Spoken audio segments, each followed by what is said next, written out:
Alors, shalom à tous. Alors, je suis le frère Edouard. Nous sommes le 24 mars 2024. Et je vais souhaiter la bienvenue à tous ceux qui ont rejoint la chaîne, pardon, en tant que nouveaux abonnés, et également à ceux qui vont bientôt nous rejoindre sur Jésus-Christ Révélation TV 7420 Edouard Vidocin. Alors, n'oubliez pas de vous abonner et aussi de liker. Comme je vous ai dit, ça permettra à l'algorithme, j'ai la voix un peu coincée, à l'algorithme de YouTube de bien noter la vidéo et de faire monter sa cote. Et par conséquent, plusieurs pourront la voir. Donc, c'est aussi une façon de propager la parole, mais également un moyen d'évangéliser, parce que c'est ce que le Seigneur nous dit. Alors, malheureusement, il est à déplorer que je vois très peu de likes.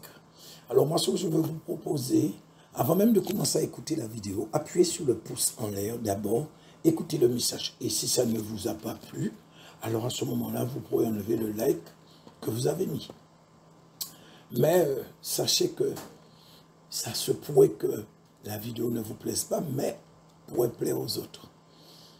Et donc, ce qui veut dire que, bon, ben, faites passer quand même. Voilà. Et je vous rappelle que ma chaîne, elle n'est pas monétisée, donc c'est une chaîne gratuite. Alors, merci Père pour ta parole. Accompagne tous ceux et celles qui sont réceptifs et réceptives, qui veulent vraiment connaître ta parole un peu plus, afin qu'ils puissent bien assimiler ce qui sera dit, et que les talents que tu m'as donnés puissent porter encore plus de fruits, au nom de Jésus-Christ de Nazareth. Amen. Alors, nous allons continuer notre renseignement avec cette deuxième vidéo. Alors, je vais vous partager ce que je pense que le Saint-Esprit m'a permis de comprendre. Alors, si vous voyez que c'est contraire à ce que vous avez déjà entendu, certes, certainement ça le sera, ne rejetez pas, faites comme je vous ai toujours dit, priez, demandez au Saint-Esprit confirmation, ça ira plus vite. Alors, dans un premier temps, je vais vous faire un rapide résumé de ce que nous avons vu dans la vidéo, la première vidéo.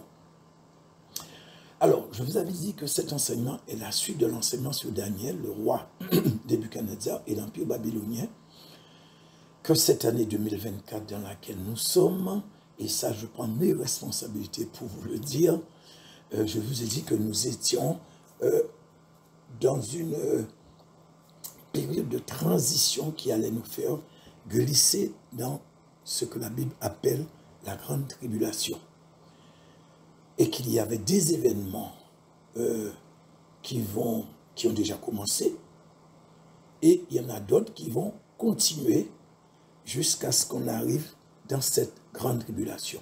Donc, comme j'ai dit, pour l'année 2024. Je vous ai aussi listé les points ou thèmes que nous allons aborder tout au long de cet enseignement, mais je vous avais aussi dit que c'était non exhaustif et que le nombre de thèmes ou de points pouvait évoluer si le Saint-Esprit m'inspirait ou si moi-même je voyais un point que j'aurais pu traiter et qui pourrait contribuer à donner une connaissance supplémentaire. Alors, je le traiterai. Et effectivement, cette liste qui était quand même assez étoffée, j'avais compté déjà quand même 34 points. Donc, il y en a un autre point qui a été ajouté. Donc, ce qui va porter le nombre à 35. Donc, je vous donne le thème que j'ai ajouté, qui va enrichir notre liste. C'est l'accomplissement des 3 premières prophéties du Satan. Donc, ça pourrait étonner certains, mais c'est la vérité. C'est écrit dans la Bible et je vous ferai voir. Alors, je vous avais dit que je devais vous parler beaucoup de l'année 2024 parce qu'il y avait énormément de choses à dire. Mais, afin de comprendre un peu ce qui doit se passer, je vous avais dit qu'il fallait que vous puissiez voir les choses. C'est vrai que nous sommes chrétiens, nous sommes sous la grâce, mais que nous devons à certains moments à regarder les choses, mais avec les yeux du juif, de celui en fait qui observe la loi de Moïse. Donc par conséquent, celui qui est là et qui attend beaucoup, avec beaucoup d'impatience, la venue du Messie. Donc je dis bien la venue du Messie et non le retour du Seigneur. Le retour du Seigneur, c'est pour les chrétiens. La venue du Messie, par contre, c'est pour les Juifs. Donc ça permettra de voir un peu comment ils sont en train de s'organiser et qui vont aussi s'organiser, voir les choses autrement, mais malheureusement aussi comment ils vont être trompés par celui qui a préparé toutes ces choses depuis le commencement, et aussi ceux qui lui ont prêté allégeance, et les co-belligérants de cette machination démoniaque et satanique à l'échelle mondiale. Alors, avant de commencer, je vais juste revenir sur la dernière vidéo de l'enseignement précédent. Donc, c'est l'enseignement sur Babylone, Nebuchadnezzar, tout ça. Parce que je vous avais dit que les deux sont liés entre eux.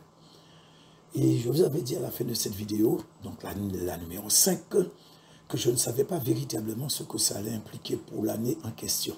Donc, c'est notre fameuse année 2024, d'autant que le but de l'enseignement devait s'arrêter à démontrer que les prophéties du livre de Daniel sont intrinsèquement liées avec l'année 2024 et les autres années, donc les années qui vont suivre.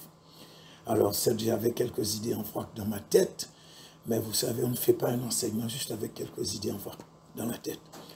Mais quand effectivement j'ai commencé à prendre conscience et l'importance dans quoi cette année allait nous conduire, et ce que la date que j'ai pu, avec la grâce de Dieu, décoder dans Daniel, allait nous engager, alors j'ai compris qu'il y avait un boulevard qui venait de s'ouvrir devant moi, et surtout qu'elle allait être la portée véritable de ce que cela allait impliquer en matière de compréhension prophétique, et ça jusque, je ne vais même pas dire jusqu'à l'enlèvement de l'Église, on va dire jusqu'après l'enlèvement.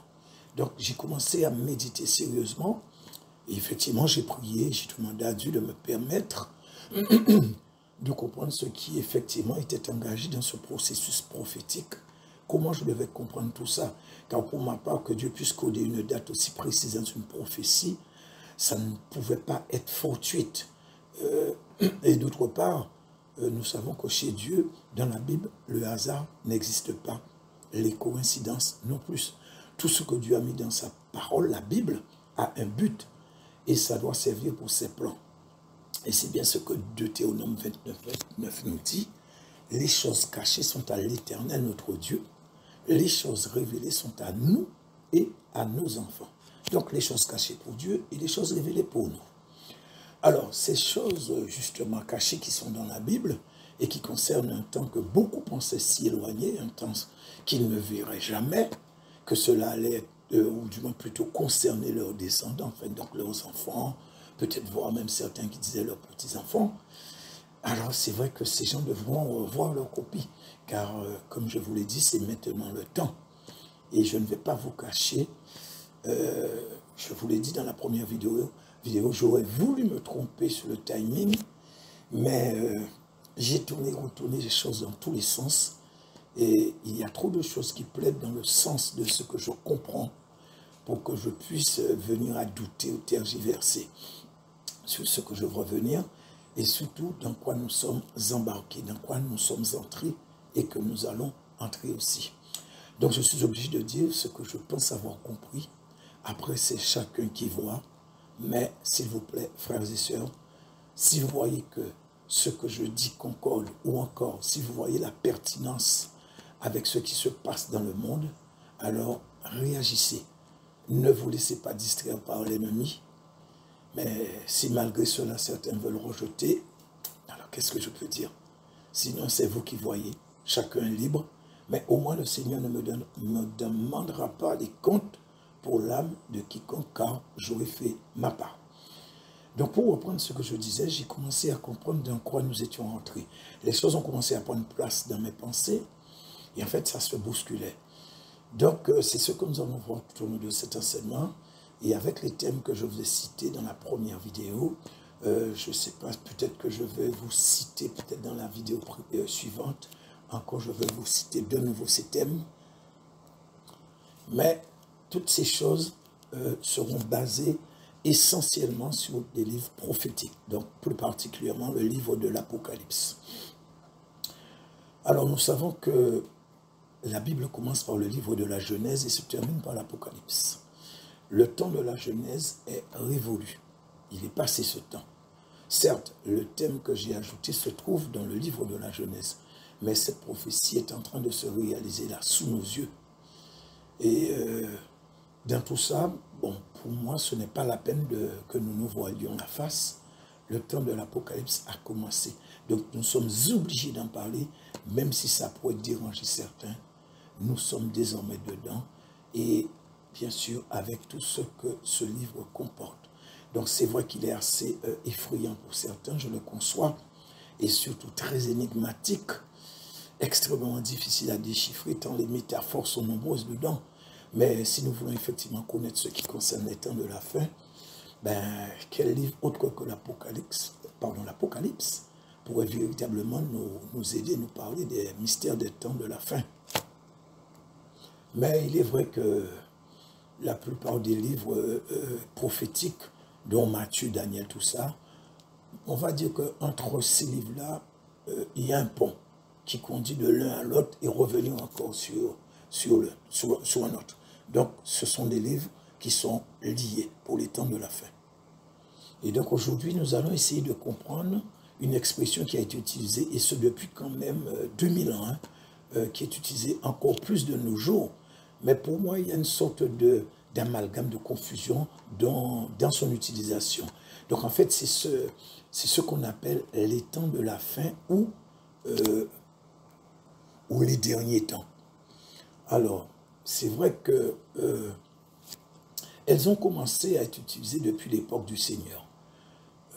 Pourtant, le Nouveau Testament est quand même, ça fait quand même environ 2000 ans, pratiquement, que ça a été écrit. Mais on est obligé d'admettre qu'en réalité, c'est devenu une sorte d'expression générique. Alors, que doit-on réellement comprendre par temps de la fin ou les derniers temps? Alors, quand nous utilisons cette expression, de quoi réellement parle-t-on? Qu'est-ce qu'on veut dire? Est-ce que tout le monde le comprend de la même manière? Ou c'est dit juste pour rappeler le verset? Alors, je vais essayer de répondre, et ce sera aussi le premier point sur les 35 que je vais développer. Donc, je vais vous expliquer un peu ce que je comprends par les derniers temps ou les temps de la fin. Et vous allez voir que c'est beaucoup plus vaste que ce qu'on pourrait comprendre. Alors, ce que je comprends, c'est que nous avons une seule et même grande période qui a commencé, comme je vous ai dit, donc depuis le temps du Seigneur. Et quand nous lisons le livre de 1 Pierre, chapitre 1er, verset 20, Pierre nous dit, « Dès avant la création du monde, Dieu l'avait choisi pour cela, il a apparu dans ces temps qui sont les derniers pour agir en notre faveur. » Donc là, Pierre parle du Seigneur et il dit « il a apparu dans ces derniers temps ». Mais à bien regarder, nous pouvons voir que c'est quand même, c'est très ouvert et c'est, on va dire, indéfini. Donc c'est un peu vague. Ça fait quand même 2000 ans que le Seigneur est venu et Pierre parle de sa période comme étant des derniers temps. Donc d'où la nécessité de chercher à comprendre réellement de quoi on parle quand on nous parle ou quand nous parlons des derniers temps ou des temps de la fin. Alors après analyse, j'ai constaté qu'il faisait apparaître 5 parties bien distinctes, mais qu'il fallait diviser ces 5 parties ou ces 5 périodes de temps, dont la plus grande, effectivement, s'appelle les derniers temps, et ensuite chercher à connaître les 4 autres périodes qui seront à départager sur cette même grande période que je vous ai dit, donc des derniers temps, et vous allez voir qu'elles vont se succéder, mais sans se dissocier, pour enfin se terminer par la période de la colère de Dieu, ou encore qu'on appelle le déversement des coupes de la colère. Alors, il y a un petit point qu'il faut que vous sachiez, que durant justement cette période de colère de Dieu, donc où Dieu va déverser ses coupes de la colère, ou plutôt à la fin de cette période où les coupes seront déversées, certains auront encore, selon la grâce de Dieu, la chance de trouver le salut ou d'être sauvés. Et en fait, on pourra appeler ce temps qui est le temps de la coupe des colères de Dieu, la période de patience ou d'attente ou encore d'espoir. Donc, je dis, ce n'est pas moi qui l'appelle comme ça, mais c'est un terme biblique. Ça, c'est dans la Bible. Et cette période de la colère de Dieu, ou du temps de patience, ou d'attente ou d'espoir, comme je viens de vous dire, c'est inclus dans le temps du déversement des coupes de la colère de Dieu. Et en réalité, cette période devrait aller jusqu'au début de l'année 2032. Mais elle sera précédée par celle qu'on appelle la Grande Tribulation. Et toutes ces périodes vont se délimiter par l'intensité progressive et irréversible des événements qui seront impliqués dans chacune d'elles. Ce qui va nous donner dans l'ordre, donc les derniers temps, donc c'est cette grande période que je vous ai dit. Ensuite, tout en étant dans ces derniers temps, nous avons eu les derniers jours, puisque nous ne sommes en quelque sorte plus dedans. Nous sommes en ce moment, comme je vous ai dit, nous sommes dans l'année 2024. Et bien sûr, par rapport à ce que je comprends, donc dans cette période de transition, donc c'est une période transitoire, de transition, et qui va nous conduire indubitablement, ça va nous faire glisser dans, toujours dans cette même année 2024, dans la période suivante. Donc c'est la période qui va succéder à la période des derniers jours, qui se termine dans cette année 2024, dans la première partie de la grande tribulation. Donc je ne vous ai pas dit dans la grande tribulation tout court, mais c'est deux parties bien distinctes. La première partie de la grande tribulation, ensuite nous irons dans la deuxième partie de la grande tribulation, et enfin nous allons arriver dans les temps de la colère de Dieu, que la Bible appelle, comme je vous ai dit tout à l'heure là, la période de patience, d'attente ou encore d'espoir. Donc là, je pense que vous commencez à avoir un peu plus clair par rapport à ce que je voulais vous faire comprendre concernant les derniers temps.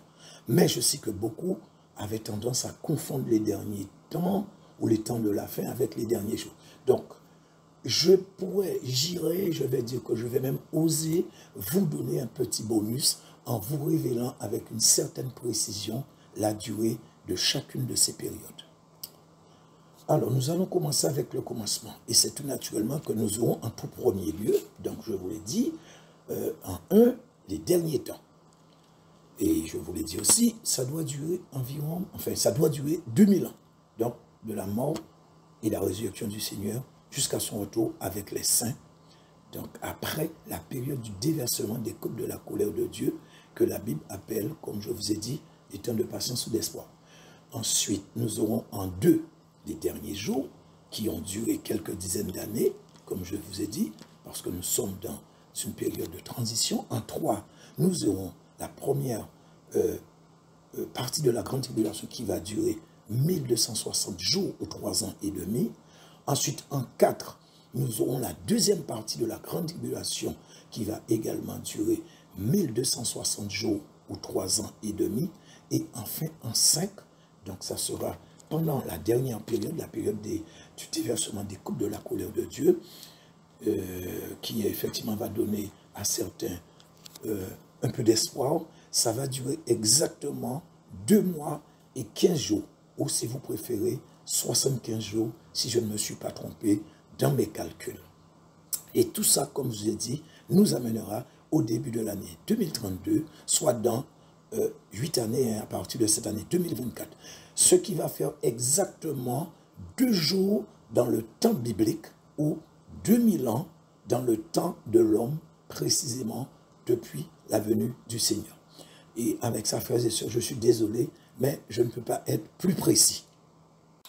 Bien, et là maintenant, je vais vous faire, comme je vous ai dit, un résumé sur l'enseignement que nous avons vu sur le roi Nebuchadnezzar, Babylone et Daniel. Ce nouvel enseignement pourrait être considéré, comme je vous l'ai dit, comme étant la suite, voilà. Alors, nous avons vu que le roi Nebuchadnezzar, donc le roi de Babylone, Nebuchadnezzar, avait eu 2 songes bien distincts, mais qui en réalité ne faisaient qu'un seul, tout comme pour Pharaon, et que dans le premier songe, il a vu une statue gigantesque, faite de plusieurs matériaux qui partaient de l'or pour la tête et qui arrivaient à l'extrémité des orteils, qui eux étaient composés d'argile et de fer. Donc soit du matériau le plus noble pour arriver à un matériau vil, soit le fer et l'argile, qui symbolisent la force et la fragilité. Mais que cela représentait tout de même 4 empires ou 4 royaumes qui devaient se succéder depuis cet empire babylonien qui représentait l'or, donc la tête de la statue, jusqu'au dernier qui était en réalité l'empire romain, donc qui était le fer et l'argile. Mais que cet empire, donc l'empire romain, devait revenir dans la suite des temps, mais pas de la même manière. Ce serait un empire fractionnel, on l'a vu dans l'autre enseignement, mais en plus dirigé depuis Rome, et que nous étions dans les temps de sa réalisation. Alors c'est vrai, je ne me souviens pas si je vous l'avais dit dans l'autre enseignement, donc cet empire sera dirigé par Rome.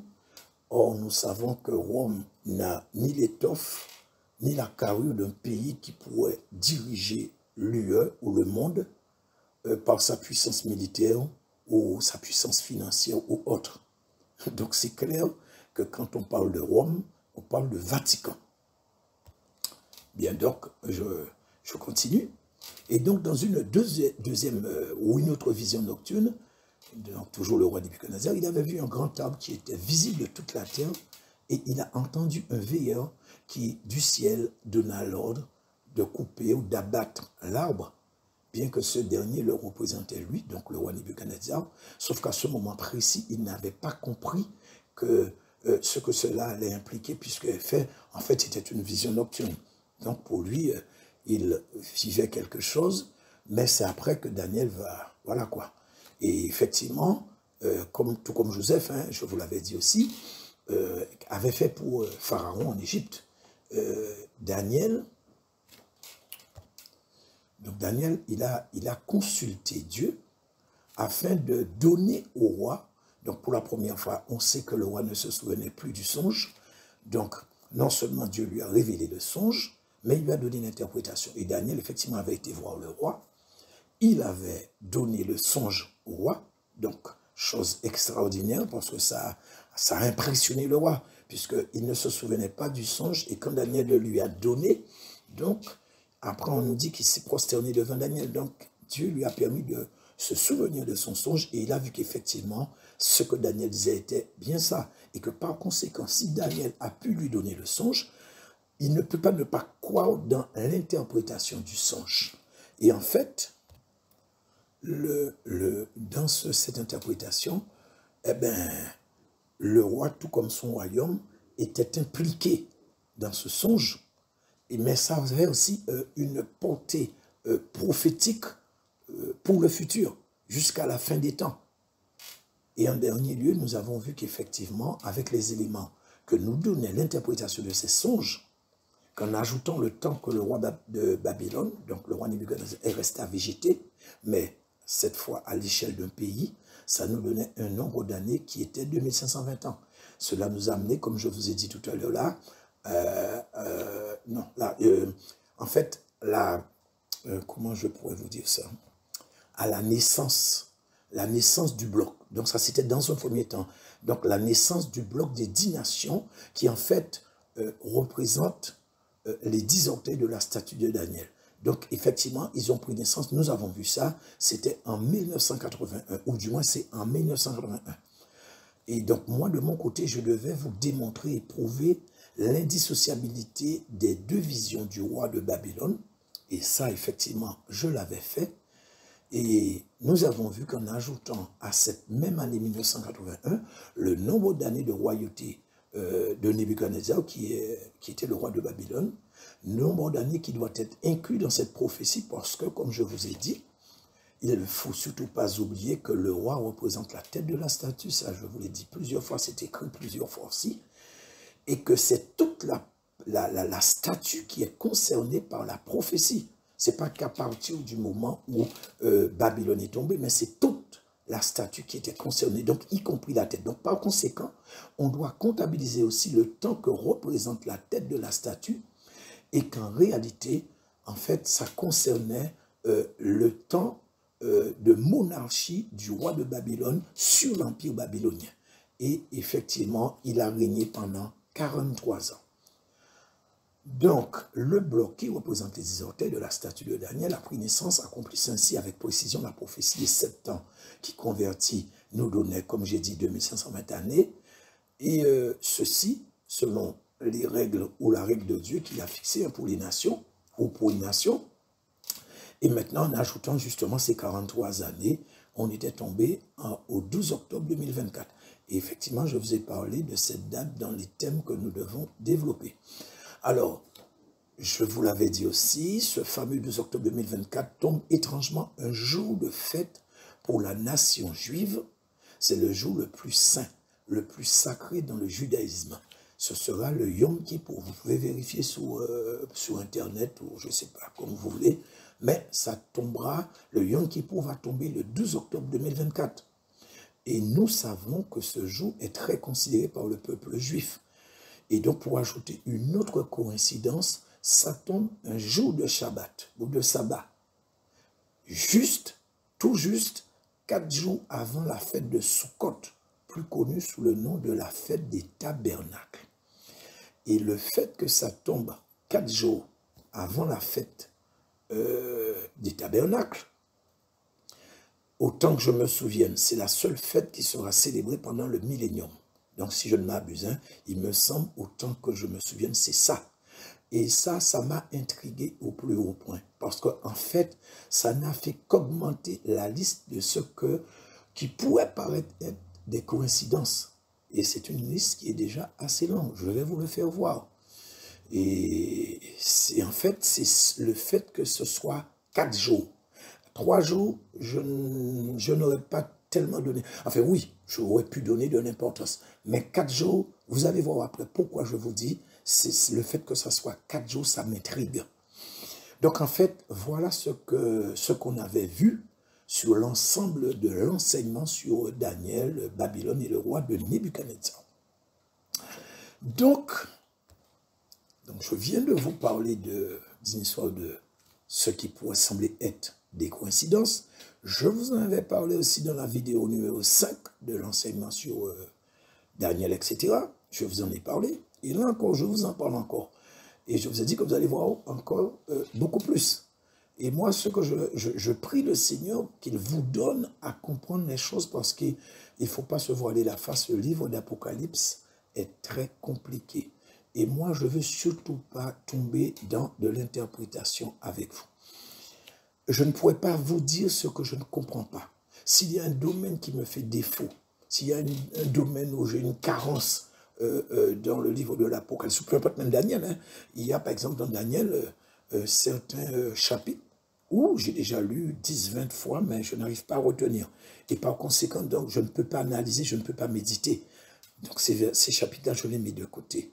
Et quand le Seigneur voudra me permettre d'avoir suffisamment de mémoire pour retenir, à ce moment-là, je pourrai me plonger dessus et faire des enseignements parce que en fait, c'est ça quoi. C'est comme ça que ça fonctionne. Dieu a dit à comment il s'appelle, à Josué, médite la parole jour et nuit. Il ne lui a pas dit de lire la parole jour et nuit. Il a dit médite la parole jour et nuit. C'est dans la méditation que le Saint-Esprit nous permet de comprendre ou nous révèle des choses. Donc je vous disais, si effectivement je vois que je ne pourrais pas me lancer dans un thème, dans un truc, je n'y vais pas du tout. Comme je vous ai dit, je ferai des recherches et quand je pense ou je penserai avoir compris, alors à ce moment-là, je pourrais partager avec vous et je vous dirai, voilà ce que je pense avoir compris. Tout comme je le dis régulièrement dans mes enseignements. Je vous ai dit que je ne tendais pas de voix. Moi, la seule chose, je vous ai dit, je médite. Et ce que je pense que le Saint-Esprit m'a permis de comprendre, je partage avec vous. Et après, comme je vous ai toujours dit, vous avez entendu, vous priez, vous demandez à Dieu de vous révéler, de vous confirmer, ou si c'est pas bon, de vous révéler, de vous dire que c'est pas bon, c'est tout. Donc il ne faut pas rejeter, vous précipiter à rejeter, et puis après, voilà quoi. Autrement, si vous faites ça, vous allez faire comme la masse. Alors, beaucoup entendent des choses pour peu que leur pasteur ou qu'un serviteur de Dieu soit leur idole. ben, ils ne veulent rien entendre. Hein. Et enfin, plutôt, ils ne veulent rien entendre. Et ils vont faire bloc à tout ce qui est contraire à ce qu'ils ont entendu de la bouche de leur idole. Parce que vous savez comme moi, il y en a ceux qui idolâtrent les serviteurs de Dieu. Et peu importe, c'est comme dans la politique, hein. Quand on a ou même, voilà, bon, alors les matchs de foot, on a une équipe, eh bien, il y a des gens qui ne veulent rien entendre. Ils sont pour une équipe, peu importe ce que, même si l'équipe serait pas bon du tout, mais ils vont trouver des défauts dans l'arbitre ou dans l'autre équipe. En politique, c'est pareil. Les gens sont pour un parti. Dès que ce parti-là fait des choses pour leur mettre à leur aise, les mettre à leur aise, tout comme par exemple les riches, c'est bien s'il y a un parti politique qui est en leur faveur, ben ils vont défendre ce parti.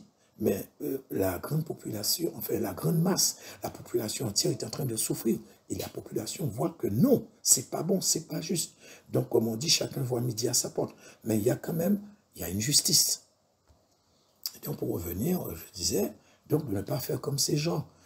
Comme je vous ai dit, si vous n'êtes pas d'accord ou je ne sais pas, c'est contraire à je ne sais pas, il vaut mieux avoir de la sagesse, frères et sœurs. Et la sagesse, c'est de prier. Donc, pour revenir sur ce que je disais concernant ce qui pourrait être considéré comme des coïncidences, moi, je refuse de classer ces choses-là dans cette catégorie. Hein. La catégorie de coïncidence, Dieu n'est pas le Dieu des coïncidences ou du hasard. Quand je regarde, quand j'analyse, quand je médite, je vois les choses autrement. J'ai une vision un peu particulière qui est en corrélation avec la réalité sur le terrain. En fait, j'essaie de faire correspondre les choses en les mettant en parallèle avec ce qui est écrit dans la Bible. Et étrangement, tout semble, je ne vais pas dire tout semble s'imbriquer, tout s'imbrique parfaitement. Et c'est à cause de ça que je rejette cette histoire de coïncidence. La conviction est trop forte, trop présente en moi pour laisser le doute cohabiter avec moi. Laisser le doute prendre place, peu importe ce que diraient certains. Moi, quand j'ai la ferme conviction, je prie, j'attends que le Saint-Esprit puisse m'attester qu'effectivement, ce que je pense avoir compris, c'est bien ça. Alors moi, on peut dire ce qu'on veut. Je garde ma position. Alors maintenant, s'agissant de ce nouvel enseignement, ce que je pourrais vous dire, ou je vais dire ce que je pourrais vous proposer, si effectivement vous voulez comprendre les choses, frères et sœurs, donc là je parle pour ceux qui sont en conflit avec le livre de l'Apocalypse, c'est-à-dire qui ont du mal à comprendre le prophétique d'une manière générale, qui ont, je ne vais pas dire un peu de difficulté, mais qui ont beaucoup de difficultés parce que il ne faut pas se voiler la face, il y en a ceux qui ne veulent pas entendre parler du livre de l'Apocalypse. Moi, à un certain moment, je ne voulais pas en entendre parler. Donc, je sais qu'il y en a toujours. Et je sais que vous êtes très nombreux. Donc, c'est vrai que c'est difficile à comprendre parce qu'il y a tellement de mystères, de symbolisme et autres. C'est pas évident. Alors, voilà ce que je vais vous proposer. Alors, ce que vous allez devoir faire pour comprendre un peu ce que je vais dire, ou plus qu'un peu, dans un premier temps, vous devez observer tout ce qui se déroule en ce moment sur la scène mondiale. Et donc là, je parle d'actualité qui a un rapport avec ce que nous dit la Bible. Tout ce qui concerne les actualités prophétiques et surtout celles qui touchent la communauté juive ou qui se passent en Israël et plus particulièrement à Jérusalem. Vous avez déjà entendu, moi je l'ai entendu, hein, et bon, je ne sais pas si c'est écrit dans la Bible, mais je l'ai entendu de mes oreilles, j'ai trouvé que c'était une très belle citation. On dit que Jérusalem est l'horloge de Dieu. Donc moi j'approuve celui qui a trouvé cette phrase, il a été bien inspiré par Dieu. Donc moi j'approuve. Donc, je disais, donc, Jérusalem en particulier, donc avec la nation juive, etc., vous devez écouter, vous devez observer, vous devez aussi essayer d'analyser. Je ne vais même pas dire vous devez essayer, je vais vous dire analyser. Mais quand vous analysez, vous allez le faire avec les yeux du chrétien. Mais il faudra à ce moment-là mettre en parallèle ces mêmes choses avec le regard ou les yeux du juif. Alors, pourquoi je vous dis ça? Parce que vous devrez impérativement essayer, même si ce n'est pas évident, vous devrez mettre de côté votre vision des choses en tant que chrétien. Donc, nous sommes chrétiens, nous avons tendance à raisonner comme le chrétien. Parce que, bon, c'est normal, nous sommes chrétiens, nous allons raisonner en tant que chrétiens. Mais, il faudra, à partir de, ou du moins quand le moment viendra, quand le cas se présentera, l'opportunité, vous allez devoir endosser le costume du juif. Vous allez devoir vous mettre dans la peau du juif pour voir les choses comme eux, ils le voient. Soit quelqu'un qui est sous la loi, dans la tête de celui qui judaïse, qui observe les préceptes, les commandements, les ordonnances. En fait, vous serez obligé d'adopter le mode de vie qu'ils avaient dans l'ancien temps, ou si vous préférez, dans l'ancienne alliance ou sous la loi mosaïque. Donc, ce que nous retrouvons effectivement dans la Bible depuis qu'ils sont sortis d'Égypte. Et c'est seulement à partir de ce moment-là que vous allez voir les choses autrement. Vous allez comprendre beaucoup plus facilement cette réalité prophétique qui se met en place et qui est désormais irréversible, frères et sœurs. Et par conséquent, ça nous permettra, vous et moi, d'avoir une autre approche dans la compréhension des événements qui sont impliqués dans toutes ces prophéties. Et de ce fait, vous pourrez rentrer plus facilement dans le bain. Et comme je viens de vous dire, à chaque fois que ce sera nécessaire, c'est ça, vous endossez le costume du juif. Parce que si vous n'essayez pas, si vous ne voulez pas faire ce que je viens de vous dire, frères et sœurs, et que vous insistez à essayer de comprendre avec juste les yeux du chrétien ou avec la connaissance du Nouveau Testament, il vous sera extrêmement difficile de comprendre les choses à venir. Ça va vous limiter, ça pourrait même devenir très compliqué pour vous de concilier les événements ou de faire la différence quand il le faudra entre ce qui est sous la loi et ce qui est sous la grâce. Donc, ce que vous allez voir avec les yeux du chrétien. Si vous ne faites pas ça, eh bien, comme je viens de vous dire, frères et sœurs, vous allez vous mettre automatiquement des limites, donc vous allez vous limiter. Vous risquez de ne pas trop comprendre ce que je veux dire et vous pourrez passer complètement à côté, frères et sœurs. Donc, voilà ce que je dirais que, bon, je peux dire pour l'instant par rapport à cette première vidéo. Donc, qu'est-ce que je peux dire sinon que Dieu puisse vraiment, frères et sœurs, vous ouvrir je vais dire l'intelligence. Je ne dis pas que vous n'êtes pas intelligent, ce n'est pas ce que je veux dire. Je veux dire, c'est qu'il y a des fois où on se met des limites nous-mêmes. Quand une chose, des fois, est trop difficile, on a tendance à faire machine arrière toute. Moi, c'est le contraire. J'aime tout ce qui est difficile et compliqué. Alors, je veux dire que c'est Dieu qui a mis ça en moi, parce que dès qu'il y a un truc difficile dans la Bible, je fonce dessus. J'aime ça. Et Dieu me permet de comprendre. Donc, c'est ce que je voulais dire, frères et sœurs. Donc, soyez bénis et à la prochaine pour la prochaine vidéo. Ou plutôt pour la vidéo numéro 2 dans la suite de cet enseignement. Non, mon frère, non. Ma sœur, ce n'est pas comme ça que ça fonctionne. Vous devez refuser toutes sortes d'opportunités de péché qui se présentent à vous. Nous devons, je dis vous, bon, je m'inclus, mais nous devons effectivement... dès que l'opportunité ou l'occasion, il faut que nous trouvions la force de résister, de dire non, demander au Saint-Esprit l'aide qu'il faut. C'est vrai que ça ne faisait pas partie de l'enseignement, mais ça me démangeait trop. Pardon, ça me démangeait trop. Parce que si ça fait du bien à un seul cœur, endurci, alors moi je pense que Dieu se réjouit, le ciel aussi est dans la joie. Et pour le Satan, c'est la soupe à la grimace. Mais le principe de Dieu reste éternel. Nous devons fuir le péché. Non parce que nous avons peur d'aller en enfer, mais parce que nous aimons Dieu et nous avons une crainte révérentielle de Dieu. Nous ne voulons pas que Dieu souffre. Donc nous devons faire en sorte que Dieu soit dans la joie et que le malin mette dans lui, ça c'est son problème. Donc frères et sœurs, voilà ce que je pouvais dire sur le premier thème au point que que j'ai pu développer et qui a permis de faire la différence entre les derniers temps au temps de la fin et les derniers jours. Donc je pense que forcément ça a dû faire du bien à certains.